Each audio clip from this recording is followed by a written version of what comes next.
Assalamualaikum warahmatullahi wabarakatuh. Jadi hari ini aku mau share teknik sampling sampah perkotaan.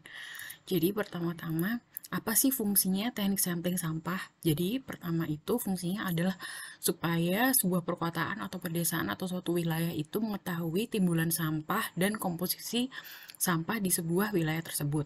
Lalu dari situ pemerintah atau instansi berwenang dapat menentukan bagaimana sih mengelola sampah, lalu peraturan terkait yang untuk mengolah sampah itu seperti apa, itu dari data sampling sampah yang didapatkan. Nah, kalau di Indonesia, pelaksanaan teknik sampling sampah itu berdasarkan SNI 19394 tahun 1994, itu dibagi menjadi dua sektor. Yang pertama adalah di perumahan, lalu di non-perumahan. Setelah dari dua sektor tersebut didapat datanya, nanti dirata-rata dan dijumlah secara total di sebuah wilayah. Nah, tadi kan ada dua sektor tuh. Yang pertama adalah perumahan. Perumahan itu dibagi menjadi tiga. Jadi ada permanen, pendapatan tinggi, semi permanen, sama non permanen, pendapatan rendah. Sedangkan non perumahan itu dibagi menjadi 8 sumber, yaitu toko, kantor, sekolah, pasar, jalan, hotel, dan restoran, dan serta fasilitas umum lainnya. Nah, ini rumus pengambilan contoh sampel atau sampel yang diambil untuk teknik sampling. Jadi, ini contohnya untuk yang di rumah. Jadi, rumusnya adalah S sama dengan CD akar PS, di mana S itu adalah jumlah contoh jiwa, CD adalah koefisien perumahan, CD adalah kota besar atau kota sedang atau kota kecil, dan PS itu populasi jiwa. Lalu untuk mengetahui jumlah contoh KK, itu S itu adalah jumlah contoh jiwa dibagi N, jumlah jiwa per keluarga. Di sini kita asumsi bahwa di Indonesia sebagian besar itu satu keluarga ada 5 orang, makanya dibagi 5. Nah, contoh perhitungannya adalah misalnya kita ambil contoh kota besar dengan jumlah penduduk adalah satu jiwa, lalu maka jumlah contoh jiwa yang diambil adalah S sama dengan CD akar PS, di mana CD dari koefisien perumahan besar itu 1, sedangkan CD kota sedang dan kecil itu 0,5. Makanya 1 akar 1 juta, maka didapat S ataupun jumlah contoh jiwa itu adalah 100. Nah, dari situ kita bisa menentukan jumlah contoh timbulan sampah dan perumahan. Di sini kan tadi udah diketahuin S-nya ya. Jadi tadi di rumah itu dibagi menjadi 3 kategori, yaitu rumah permanen, semi permanen, sama non permanen. Nah, di sini ada proporsi perumahannya. Jadi kalau masing-masing permanen itu dipersenkan, di persentase, lalu didapat contoh perumahan tiap-tiap sektor. Langsung aja contoh perhitungannya. Nah, ini S ini didapat dari perhitungan yang sebelumnya, N-nya itu ada 5 orang. Maka di sini berdasarkan data itu kalau rumah permanen pendapatan tinggi 25%, semi permanen itu 30%, rumah non permanen itu 40%. Maka untuk mengetahui K sama dengan S per N, di mana S itu 1000, N-nya 5, makanya 200 KK. Untuk mengetahui rumah permanen yang diambil, makanya 25% kali 200 sama dengan 50 rumah. Terus kalau untuk rumah semi permanen adalah 30% kali 200 sama dengan 60 rumah. Dan non permanen 45% kali 200 sama dengan 90 rumah. Oke, lalu ini untuk yang non perumahan seperti toko, jalan, pasar, dan lain-lain, rumusnya adalah S sama dengan CD kali akar TS, di mana S itu adalah jumlah contoh masing-masing jenis bangunan perumahan, CD adalah koefisien bangunan perumahan, dan TS adalah jumlah bangunan non-perumahan. Nah, ini contoh perhitungannya, di mana T sama dengan CD akar TS, di mana T adalah jumlah toko, CD adalah 1, TS-nya 6.000 penduduk. Lalu, misalnya, kota besar dengan jumlah penduduk 500.000, maka jumlah toko yang diambil adalah 500.000 per 6.000 penduduk sama dengan 9,2, maka diambil 10 contoh. Lanjut. Untuk kriterianya, kalau kategori perumahan itu nggak sembarang rumah yang diambil sampahnya. Jadi yang pertama harus dilihat keadaan fisik rumah, Lalu yang kedua adalah pendapatan rata-rata kepala keluarga. Yang ketiga adalah fasilitas rumah tangga yang ada. Untuk fungsi jalan, ini yang non perumahan, itu juga diambil berdasarkan kriteria tersebut, yaitu jalan arteri sekunder, jalan kolektor sekunder, jalan lokal. Lalu untuk kota yang tidak melakukan penyejalan arteri sekunder di pusat kota. Untuk kriteria pasar berdasarkan fungsi pasar, kriteria untuk hotel berdasarkan jumlah fasilitas yang tersedia, kriteria untuk rumah makan dan restoran berdasarkan jenis kegiatan, dan fasilitas umum berdasarkan fungsinya. Nah, ini contoh pengambilan sampel itu dilakukan frekuensinya 8 hari berturut-turut pada lokasi yang sama. Nah, sampling itu dilakukan 2 pertengahan musim tahun pengambilan contoh. Nah, diambil 8 hari berturut-turut selama 1 tahun 2 kali itu dilakukan paling lama 5 tahun sekali. Ini perhitungannya. Jadi yang dihitung adalah volume basah, satuannya itu liter per unit per hari, lalu berat basah, kilogram per unit per hari, lalu satuan digunakan dalam pengukuran komposisi sampah adalah persen berat basah atau asal.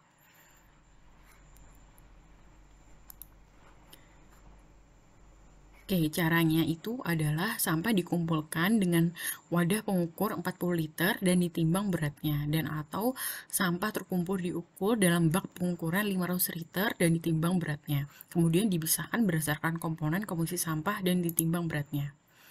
Oke, ini langsung bagaimana sih cara pengambilan dan pengukuran contoh sampah perkotaan.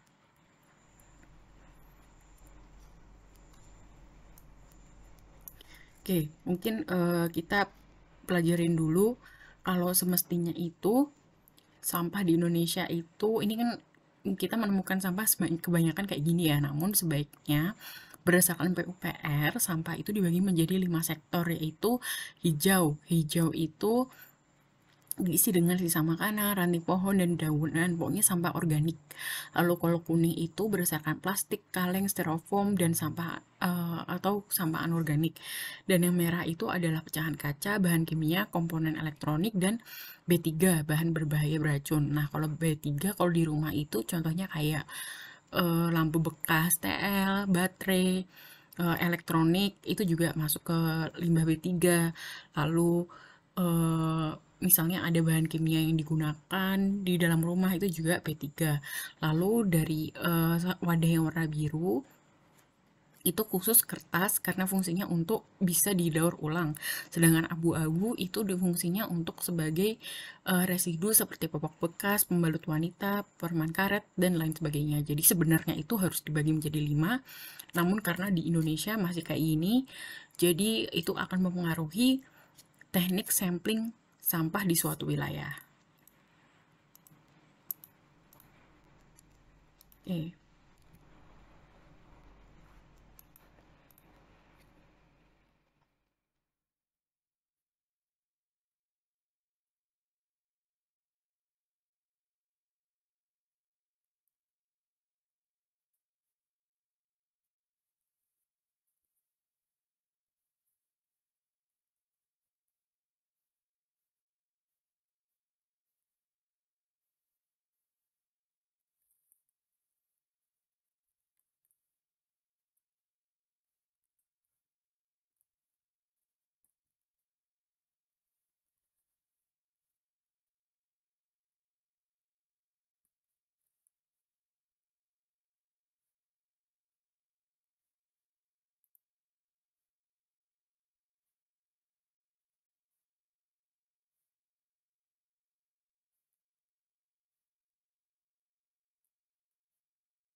Nah,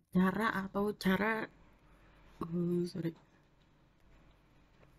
cara sampling, pengukuran sampling sampah di sebuah wilayah ya.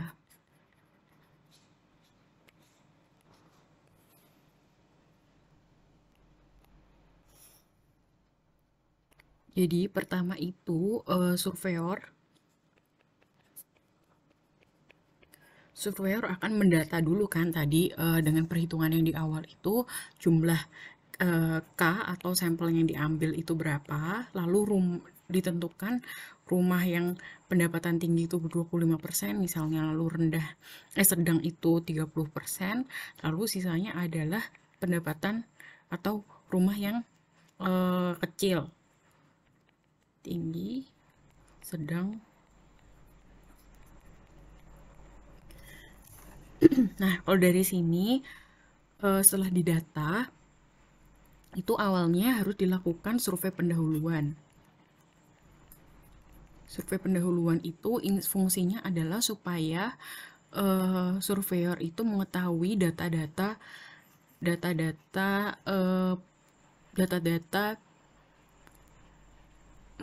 kepala keluarga tersebut atau kepala tersebut itu kayak misalnya pendapatan atau rumahnya itu hak milik ataupun sewa gitu kan.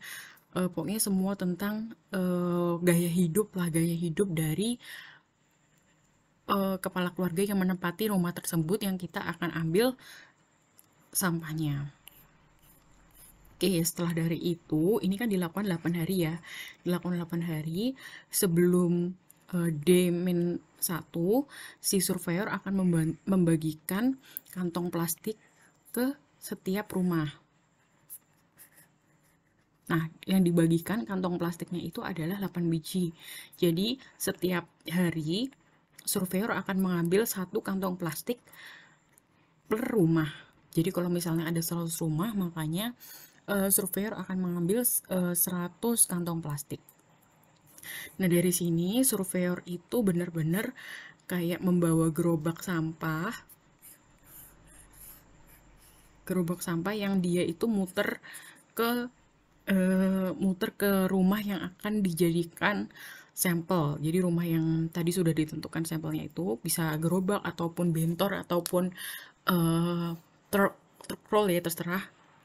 Yang bisa digunakan lah pokoknya ya buat ngangkut sampah. Nah, setelah itu dia ini jamnya juga harus tertentu, misalnya dia mulai jam 8 pagi pada hari pertama, hari kedua juga harus jam 8 gitu. Jadi benar-benar sampah yang timbulan sampah yang dihasilkan oleh kepala keluarga tersebut adalah 24 jam. Oke, setelah timbulan sampah dalam satu hari itu udah terkumpul, misalnya ini 100 rumah, makanya surveyor akan membawa sampah itu ke TPST atau tempat pembuangan sampah terpadu.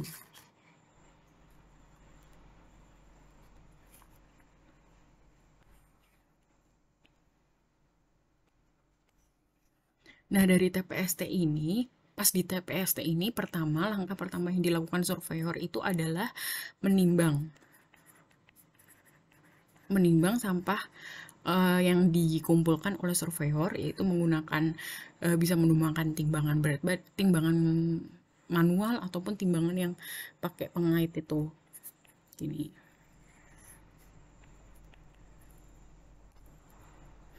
Nah, setelah itu yang dilakukan ini data yang didapat adalah rumah 1 hari per kilogram ya. Satuannya per kilogram per kakak per hari. Setelah dari sini kita menghitung volumenya.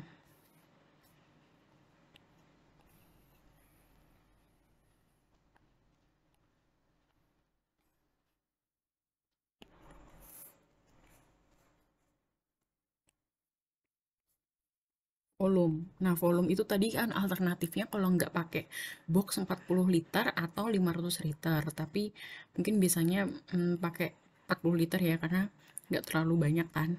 Jadi dari sini si sampah yang diambil dari rumah itu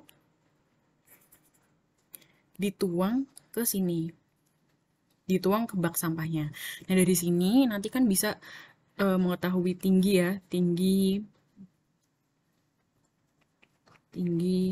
kalau panjang sama lebarnya kan tetap ya, karena dia box bentuknya yang paling beda, yang signifikan beda setiap rumah adalah tingginya, karena konsumen tiap orang kan juga beda-beda. Nah, ini satuannya adalah volume per liter per kk per hari. Nah, ini adalah volumenya. Volume dari sininya. Nah, tinggal dikali panjang kali lebar kali tinggi. Tuh. Setelah dihitung volumenya, kita harus tahu komposisi sampahnya.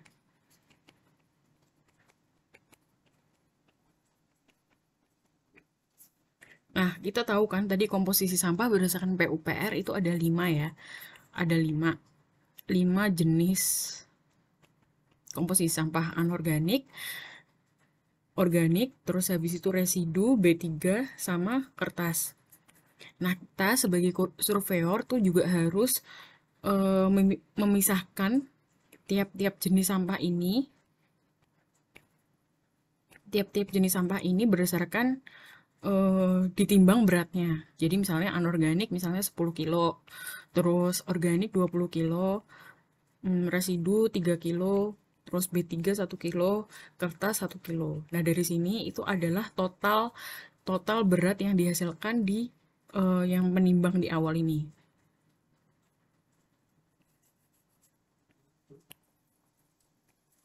Harus sama, dipastikan harus sama. Nah, dari sini kita mengetahui komposisi sampahnya. Komposisi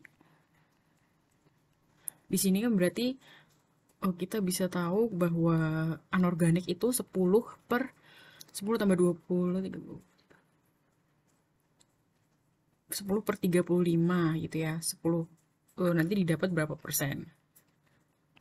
Lalu ini 20 per 35, ini 3 per 35, 1 per 35, 1 per 35. Oke, misalnya ini 1%, 1%, 10%, 80%, ini 8% gitu ya. Nah, dari sini kan benar-benar ya, anorganik 8%.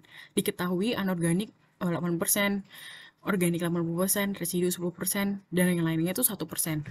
Nah, dari sini ini kan masih 1 hari. Nah, nanti kalau udah di data 8 hari pengambilan sampel, nanti benar-benar nih kalian bisa menjumlahkan semua volume, berat, dan komposisi